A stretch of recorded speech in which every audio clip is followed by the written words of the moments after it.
Simon Boulris.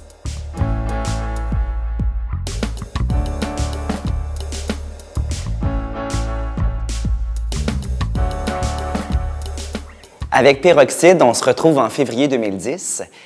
Joanie Rochette, la patineuse artistique, vient tout juste de gagner la médaille de bronze aux Jeux olympiques de Vancouver, quelques jours seulement après le décès de sa mère. Et moi, ma pièce Peroxyde débute au même moment, à Montréal. Le personnage Linda Rouleau, qui est mon personnage principal, vient elle aussi de perdre sa mère à l'âge de 54 ans, ce qui fait d'elle maintenant une orpheline. Donc, elle réalise qu'elle est toute seule au monde. Elle n'a pas d'enfants, pas vraiment de famille, elle a plus de parents, pas vraiment d'amis non plus. Donc, tout ce qu'elle a, c'est un mari qui la remarque plus depuis plusieurs années. Donc, elle va tout faire pour attirer l'attention de son mari. Elle va se mettre à se teindre les cheveux de couleurs tout à fait farfelues et saugrenues, des couleurs toutes plus variées et surprenantes les unes que les autres. Elle va passer du rouge au vert, au bleu, au mauve, même au blanc.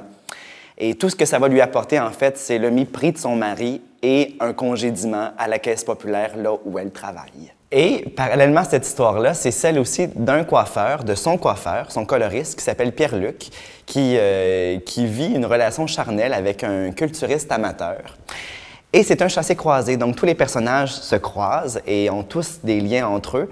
Et c'est narré par une patineuse artistique. Et non, ce n'est pas Joanie Rochette, c'est Julie Rochon, qui est mon personnage, qui narre l'histoire alors que ça lui tente pas du tout.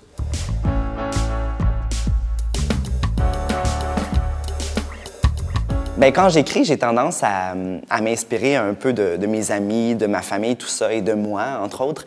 Mais j'ai vraiment une fascination pour la chronique insolite dans les journaux. Je découpe toujours tout ce qui est un peu atypique et j'y collectionne dans une filière à la maison. Et souvent, je lis ça pour me starter, là, pour allumer un projet. C'est vraiment quelque chose qui m'allume beaucoup parce que je considère que dans tout ce qui est extraordinaire, l'humain se révèle beaucoup. L'humanité transparaît dans des moments qui sont atypiques.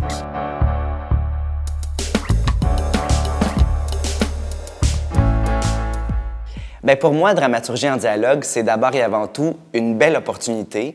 Tu sais, quand on écrit, on est seul à la maison, puis on a besoin d'entendre le texte dit, joué, résonné, parce que c'est ça le théâtre, en fait. C'est pas du roman, on n'a pas envie de le lire seul à la maison, donc on doit l'entendre. Et cet événement-là, pour moi, c'est l'apothéose de ça parce qu'il y a des acteurs qui sont payés pour jouer notre texte et il y a surtout des échanges après chacune des lectures. On peut échanger avec les autres auteurs du festival, les autres auteurs de l'événement, plutôt, mais aussi les auteurs étrangers. Donc, je dirais que c'est une belle opportunité, d'abord et avant tout.